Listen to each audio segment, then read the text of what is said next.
Josué capítulo 24, verso de número 15, diz a Bíblia: porém, se vos parece mal aos vossos olhos servir ao Senhor, escolhei hoje a quem servais, se os deuses a quem serviram vossos pais, que estavam da além do rio, ou os deuses dos amorreus em cuja terra habitais.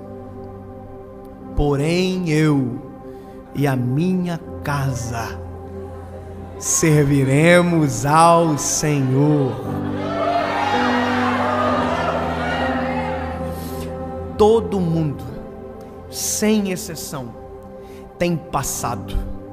Ninguém consegue viver um presente ou um futuro sem ter um passado. Isso é lógico e racional. O único problema é quando o nosso passado determina o nosso futuro. É quando aquilo que veio antes de nós determina as nossas escolhas para amanhã.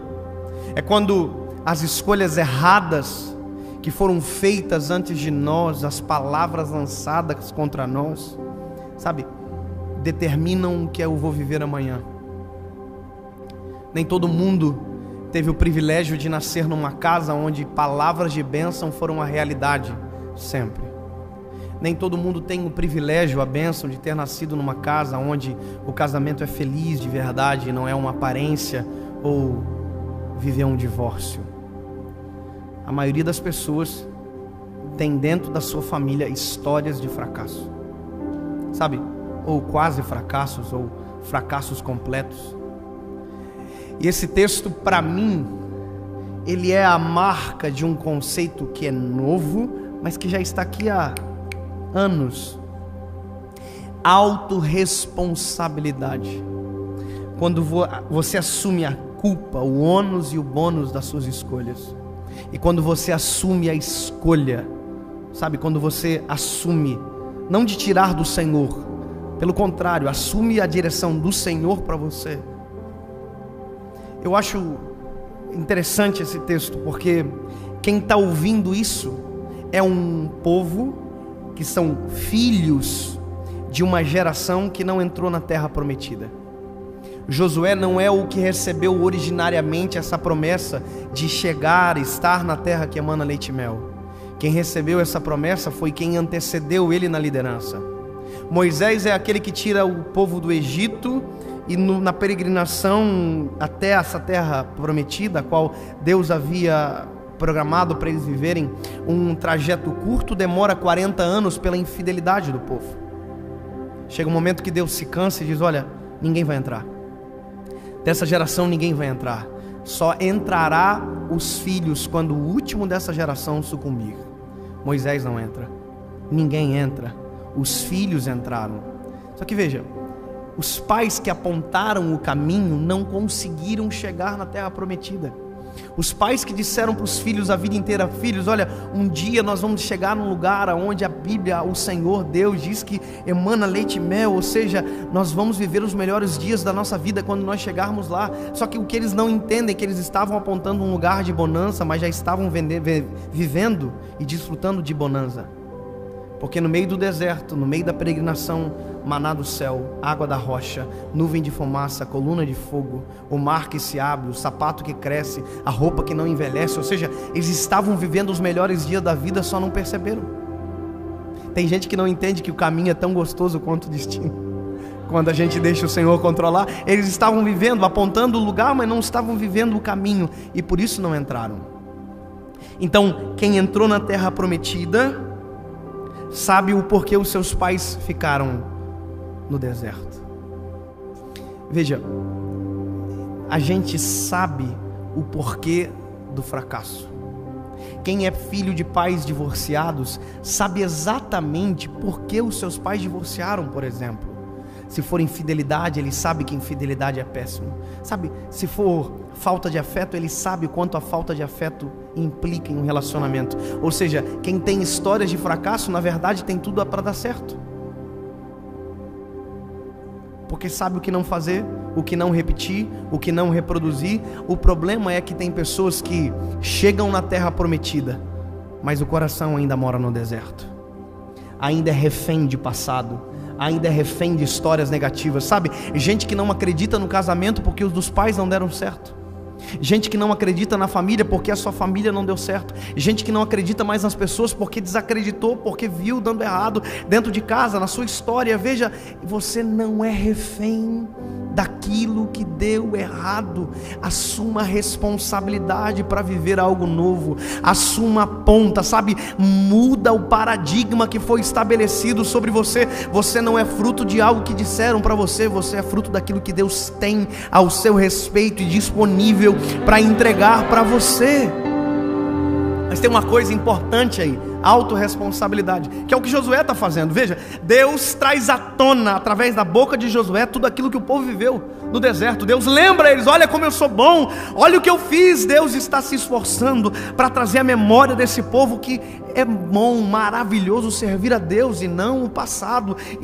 Só que veja, quando Deus para de falar através da boca de Josué, quem assume é Josué, e Josué está bravo demais. Ele diz: ei, se vos parece mal servir esse Deus, tudo que Deus fez de bom ele contou, e ele diz de maneira sarcástica: se vos parece mal servir esse Deus, escolham quem vocês vão servir.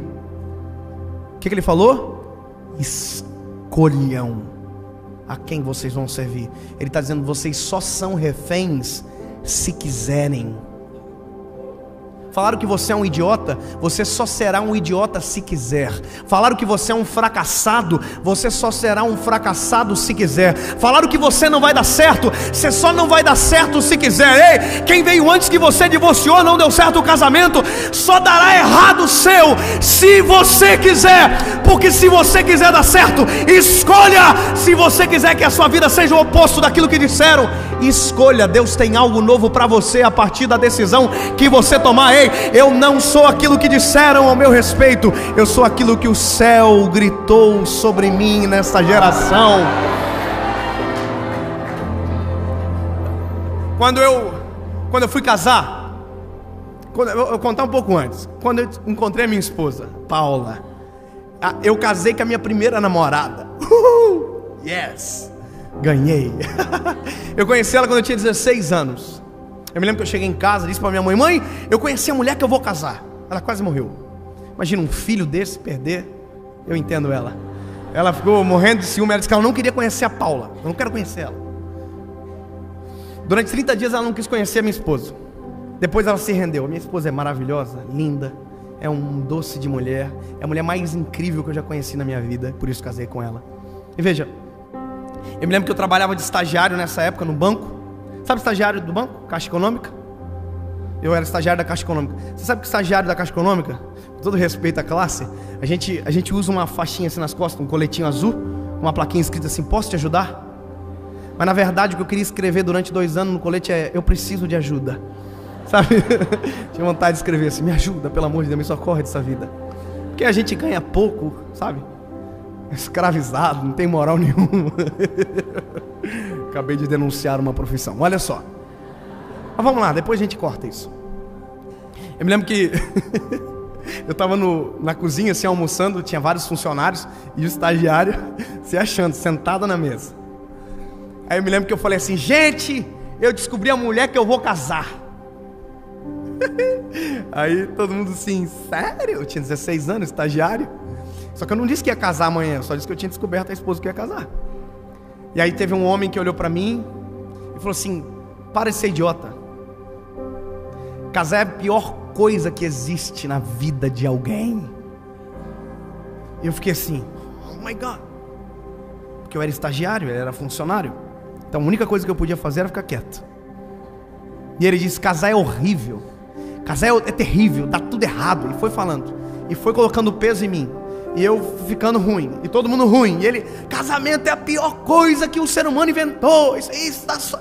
E eu, irmão, quando ele terminou de falar, eu juntei toda a coragem de estagiário que eu tinha, quase nada.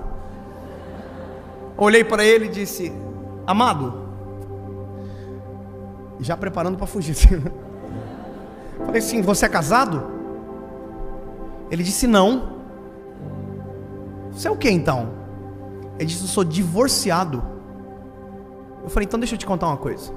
Se eu quiser saber sobre casamento, eu vou perguntar para quem deu certo.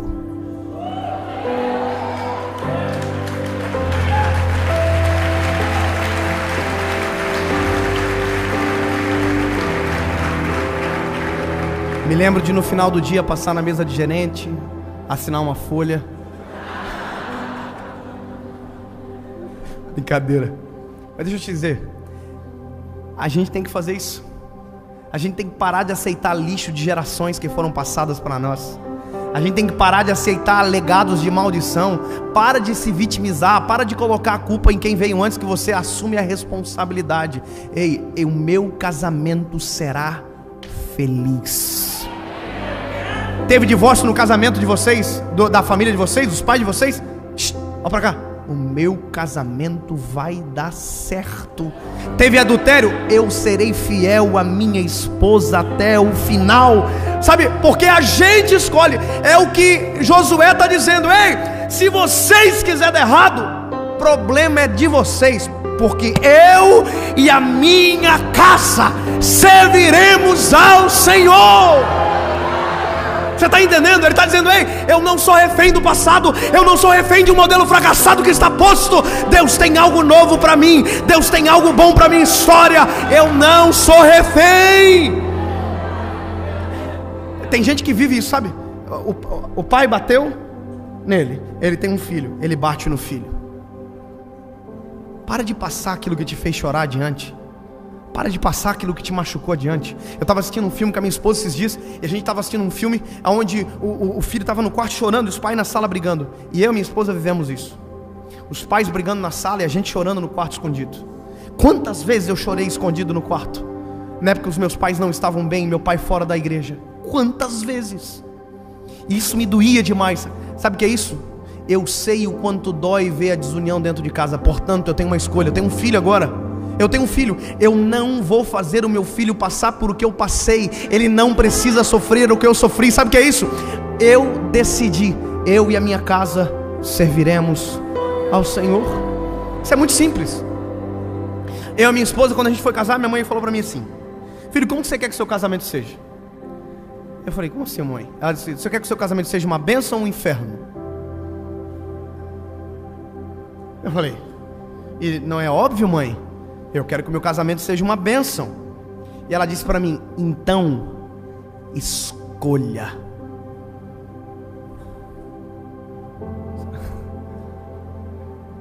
Mãe, como assim? Porque quando a gente escolhe, as nossas atitudes que seguem após a escolha condizem com a escolha que a gente fez. Se eu quero ter um casamento feliz, eu sei o que não fazer e sei o que fazer. Eu tenho todos os motivos para não dar errado. Eu tenho todos os motivos para dar certo, porque o que eu aprendi aqui me apresentou um futuro maravilhoso, brilhante, extraordinário. O que eu vi às vezes dando errado dentro da minha casa, isso é normal, só me ensinou aquilo que eu não devo fazer. Aí minha mãe falou assim para mim: escolheu? Então tá bom, então agora eu vou te dizer uma coisa. Convidou todo mundo pro teu casamento? Aí eu falei: convidei todo mundo, mãe. Falou: todo mundo mesmo? Eu falei: ué, como assim, mãe? Quem que a mãe tá falando? Minha mãe falou assim: Jesus. Você convidou para o seu casamento? A minha mãe é aquelas mulheres de oração violenta, irmão. Ela é crente mesmo. Orou 8 anos e Jesus salvou meu pai. Sabe o que é isso? É uma mulher que tomou a decisão. Eu só quero te dizer uma coisa: na ausência de sacerdote, se você não for o Josué dessa casa, Deus vai levantar um menino, a menina, a mulher. Na ausência de sacerdote, Deus levanta você para gritar bem alto: eu e a minha casa serviremos ao Senhor. É só um adendo para você. Sabe? A minha mãe olhou para mim e disse: convidou Jesus? Eu falei: não, mamãe, então convida. Só que eu tinha um problema. Qual é o meu problema? Eu sou chorão. Então qual que é o medo que eu tinha? O medo que eu tinha é o seguinte: se eu entrar chorando na igreja, o pessoal vai pensar que eu estou arrependido. Eu tinha tudo para entrar chorando na igreja. Imagina, todo mundo dizia: ó, está arrependido. E aí eu orei 7 dias, jejuei 7 dias dizendo: Jesus, eu quero que o Senhor esteja no meu casamento. Só isso. Eu quero que o Senhor esteja, eu quero te sentir lá. Mas não quero chorar na cerimônia, eu quero chorar antes, se possível, para não fazer vergonha. Cheguei no casamento, eu me lembro que quando eu vi aquelas flores tudo brega, vermelha, coisa mais linda do mundo. Na época era a coisa mais linda, hoje é uma breguice total. As bolas de rosa, parecia um velório assim, cara, top. Mas nós achava a coisa mais chique do mundo. E a minha esposa ainda disse: olha, eu quero uma decoração para a igreja ou outra para o salão. Toda metida. E Deus atendeu o pedidinho dela.